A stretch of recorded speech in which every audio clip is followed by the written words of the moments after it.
Большой гастрольный тур госансамбля народного танца «Ингушетия» по Свердловской области продолжается. Творческий коллектив сегодня вышел на сцену города Ирбит, а завтра их ждет Тюмень. Напомню, гастроли продлятся больше месяца.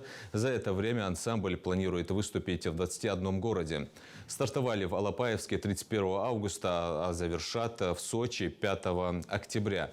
Зрителям дарят незабываемый вечер, наполненный национальной музыкой и танцевальными постановками, передающими богатую культуру и традиции ингушского народа. Гастрольный тур приурочен к столетию ингушской государственности и проводится в рамках программы «Мы Россия».